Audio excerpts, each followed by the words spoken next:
Alright guys, welcome to today's episode of the podcast. I'm broadcasting this live on Facebook. I don't know if this is going to be set up very well, but I'm here in New York City with Gary Vaynerchuk. He has been a huge mentor to me. Gary, I'm going to let you explain, for the 1% of people on my audience that don't know about you, who's Gary Vaynerchuk? I'm an entrepreneur through and through. Baseball cards, lemonade stands, e-commerce wine business, investor in Facebook and Twitter, Uber, Snapchat, 5-time New York Times bestseller, huge creator of content on the modern internet platforms. A guy who has an ambition to be one of the great entrepreneurs of all time, because not only did he achieve massive business growth and built big companies, but he also impacted the most entrepreneurs along the way. And so there will be guys and gals that make more money than me, and there will probably even be guys and gals that impact more people than me, but the combination of the two, I think, puts me in a unique spot, and I'm trying to achieve a real professional and emotional legacy. Yeah, that's what I was just about to say. You talk so much about your legacy over currency all the time, and your legacy is huge. I mean, you're here giving up your time doing this for me today. I've met you once before, and I really appreciate that. I think it's important to do high-low things, right? Like a lot of guys and girls that look like me who are fighting for every minute don't pay forward to the game, and I'm proud of that. I'm proud that this is a bad use of my time by every standard of person I know, yet I know it's exactly the right use of time. It's amazing. It is amazing. It's funny because when you talk about legacy, you've left such an impact on me. I saw your video for the first time. It was a fitness video. You were like, you can do the deadlifts, you can do the thing, fitness guy. That's what I do. I run a fitness company, and I was like, who the hell is this dickhead? What the fuck's he telling me what to do my job? It was my girlfriend that said it. She's like, you're going to like this guy. He's awesome. He tells it as it is. I was like, no, he's a dick.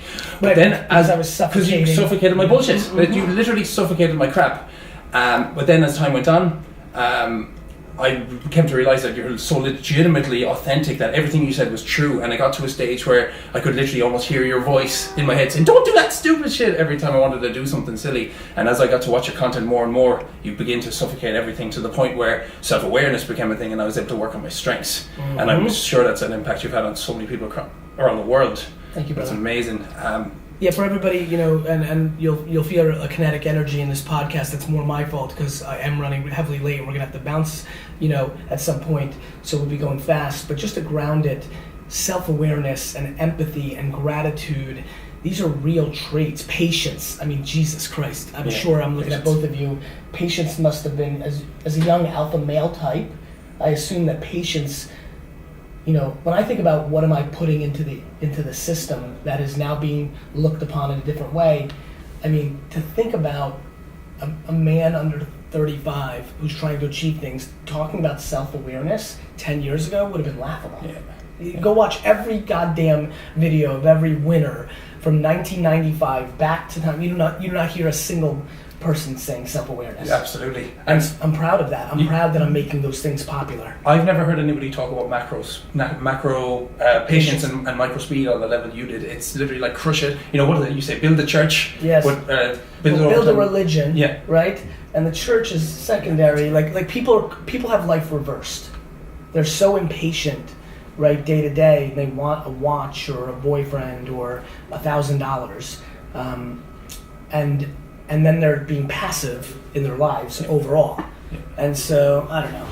That's kind of like the double barrel impact you've had on me. Say, with your content and your public speaking, and talk about suffocating excuses, you not only help so many people and put me at ease, for example, with the suffocating of excuses and showing it can be done, but by just being there itself, it's almost like a double, like that it shows it can actually be done with the principles that you talk about. Well, that's exactly right. Yeah. I mean, the only things I talk about are things that have already happened to me, so that I don't create any vulnerability of being wrong. Yeah. You know how fun it is to have this kind of bravado and be this loud and know it's right and not have to fear? I don't guess. Yeah. You really don't. I don't guess. You don't. But I move so quickly that it feels like I'm predicting.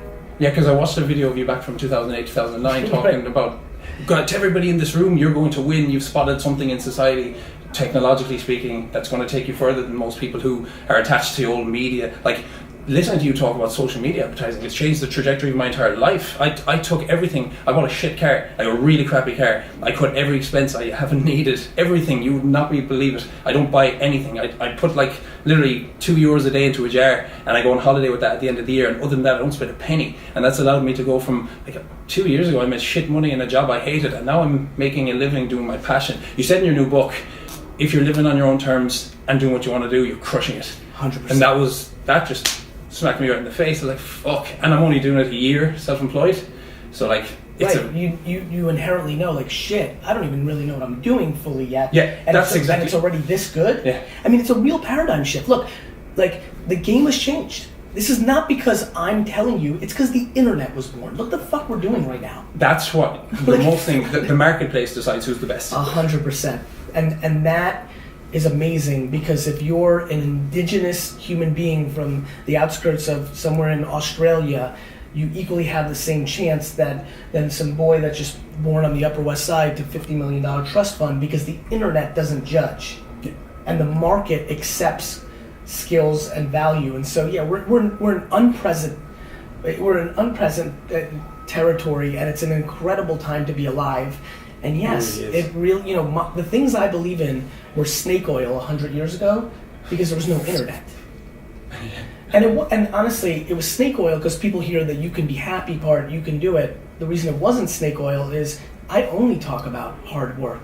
I only suffocate excuses. So it depends the angle that somebody comes and sees me in. It's so funny, like, you didn't like it because I was saying things that deep down subconsciously you knew were true and you didn't like about it yourself. Other people think I'm selling a dream that isn't practical, also an insecurity that they have because they don't want to put in the work. I'd argue the opposite. You made entrepreneurship very real, that it's hard. You need a lot of patience. 100%. You need to suck shit up. Like, it's all you talk about. It's winning in the mindset.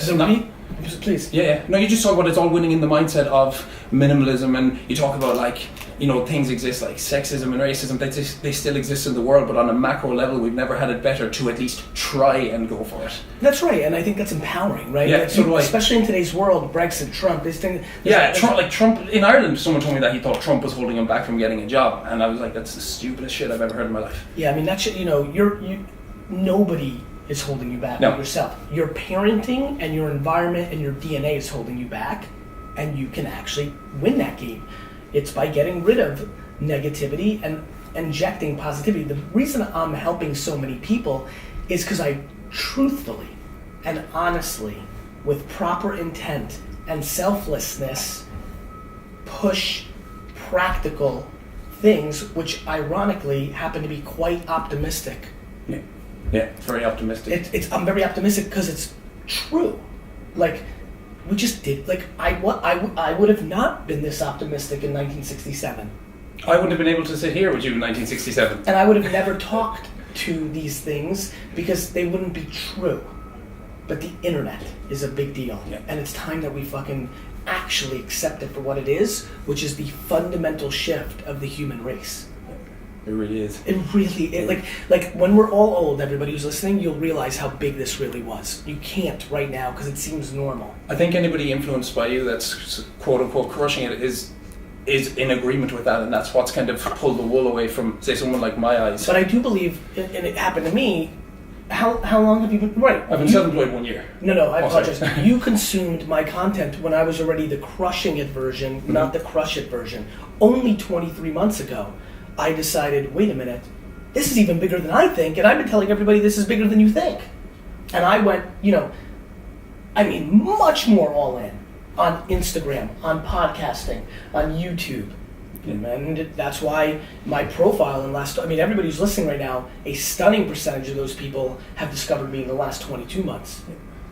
Yeah, it's amazing. I put up a 10-second Snapchat video with a piece of information that I thought was irrelevant. I made €1,000 off that one piece of information by proxy.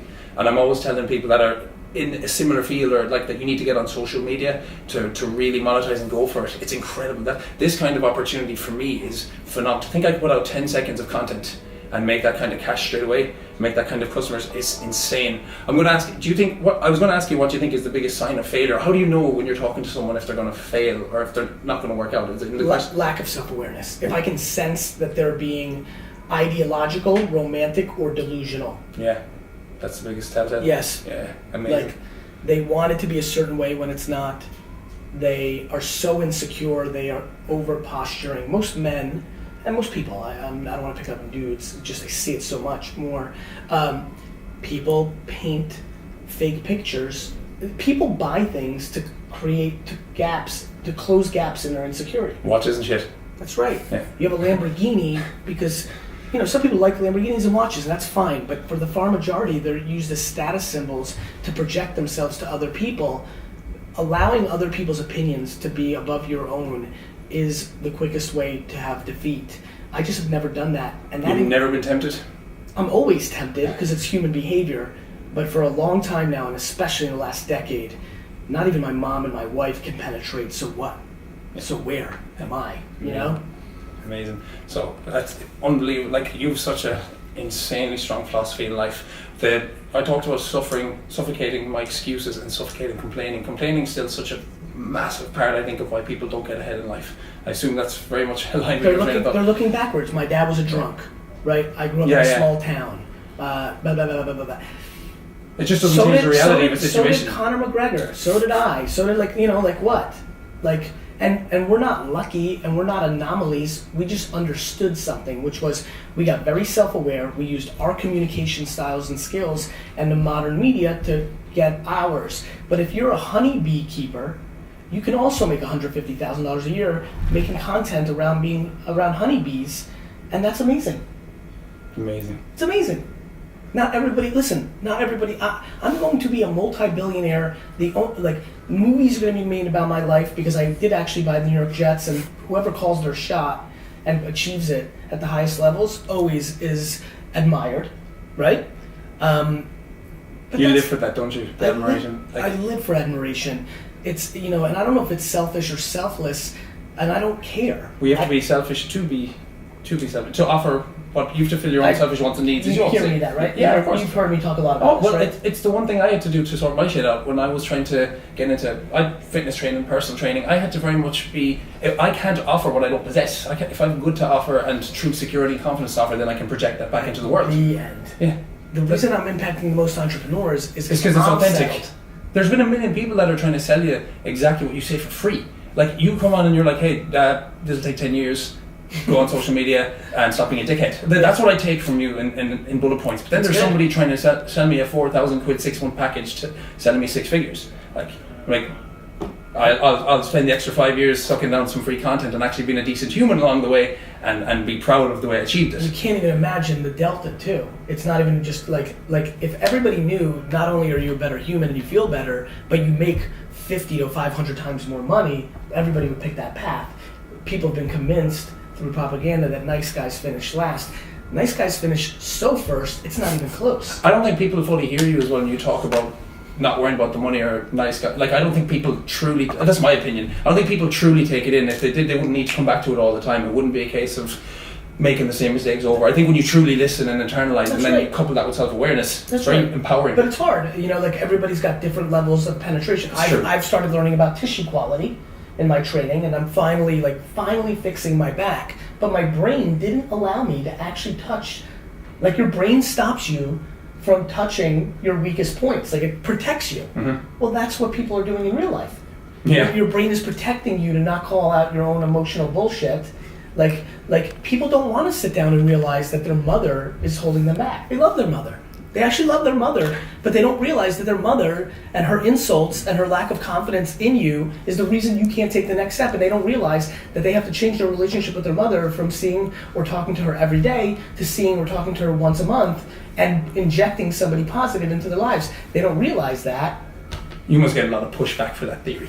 That's a strong one. That's a strong one. I do get pushback for that theory, but I'm right, and I'm not scared by the pushback. I don't care if a 70-year-old woman in Scotland emails me and says you're a dick face. I'm like, you're a dick face. You fucked your kid's life up. She only thinks you're a dick face because you're right. Correct. The same reason you thought I was a dick face. Because you're to me, I understand what I'm doing here. And guess what? She'll sit here too and thank me too, because once she gets across that bridge, then she'll actually have a real loving relationship with her son or daughter instead of the fake, manipulated. We're doing what we're supposed to do relationship. It's true, isn't it? You're so vulnerable to your environment. So many people, at least I have found, because I have a good network, I have a strong network at home, but you're so susceptible to your environment when you're limited.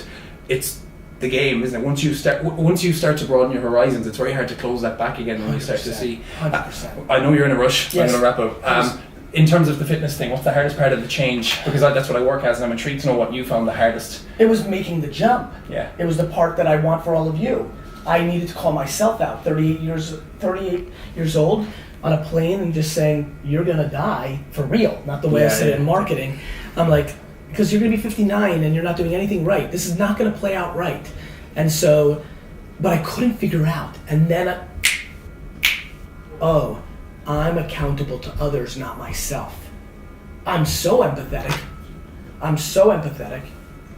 that I only think about everybody else, that of course I don't care about beating myself 1 second faster, 10 pounds heavier, 1 pound less. It didn't care. Yeah. I don't care. It's not a value. It's not a value. Yeah. It's still not. Yeah. It's still not. The reason I'm taking care of myself now is I have a full-time trainer, and I don't want to let Jordan down. I didn't want to let Mike down.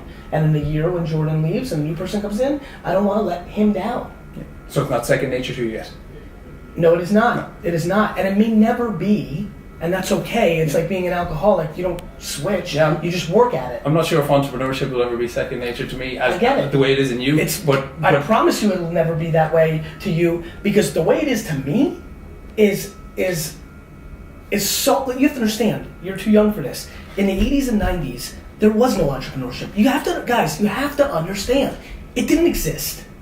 It would be like, remember when UFC didn't exist? It didn't exist. You heard of businessmen and women, but it didn't exist. And the only thing that existed was good grades, go to good college, get a good job. And I went in the face of that as I couldn't. Okay. Even though I knew I had to, I couldn't at 11 years old fit into the system. So for me, entrepreneurship is oxygen. Yeah. But you'll be able to get enormous upside the same way I will. I will never be in a place where it's like the default. I couldn't breathe today if I don't get a workout in. I'm the direct opposite. I love my work. Like, I'm passionate about working out. It's very easy for me now, whereas before I would never want to do it. But it is not second. There's a difference between hard, easy, and second nature, right? Yeah. And to me, entrepreneurship is second nature. I'm trying to help people get to easy, because that I can teach, that I can help with. You make it easier. You do. Because it's more mindset than anything. You just have to learn the strategy, but you just have to keep the mindset. I make it easy because it's not only do I have the absolute right strategy, I'm relentless in not letting you get away from me. It's for sure. It's for sure. Right, I know you're trying to get out of here. Yes, one last question. please. Leave my audience with something, one slogan, one piece of advice. Hit them. This was so good. I want you to listen to this every morning until you get there, because there was a lot here. There's a lot here because student and teacher, and the same reason things that I've learned from, there's a lot in, like, this happened to you. Yeah. This is not your theory. You're not selling the course of the, like, you're not, selling something that you've never accomplished, right? Like, my biggest problem with everybody trying to sell things is they've never had a business outside of the business of trying to sell people. For sure. So, if you're listening, the only thing I can tell you is listen to it again and again and again and again and again and again and again, because that's how it actually works. You have to beat it into your fucking ecosystem, into your operating system, your blood, your fucking veins. There's nothing else. That's how this shit works. This is a mental game. This is mental strategy. Nothing else. And stop fucking bullshitting. The only people that believe your bullshit are fucking losers. Yeah, brilliant. That's amazing. That goes to everything in life. One last thing. We have 10 copies of Crushing It, Gary's new book. I left 5 in Ireland stupidly. I have 5 signed. So, Gary, what will I do? What will I do to leave a review on the podcast? I think what you should do is have people take a screenshot on their phone right now of them listening to this and posting it on social and tagging you. Great. So that you can find them, interact with them, right? Which is a lot of fun. Amazing. So if you're listening to this podcast, tag me. Take a screenshot. Tag me in your Instagram story, and 10 people will receive a copy. Or regular Instagram or Twitter. Like, yep. You have Twitter, right? Twitter's the only thing I don't have. Motherfucker. You better get one. But actually, everybody, screenshot Twitter only. Twitter only. Use hashtag what? Because you don't even have an account. Hashtag what? Paul and Orla. PO Health. PO Health is the one we go Great. with. Use that and then add GV PO Health, right? Because you gotta find it. So that's the hashtag on Twitter only. That's how he picks it. Twitter. Suffocating excuses. Suffocating excuses. Thank you so much, Gary. Gentlemen.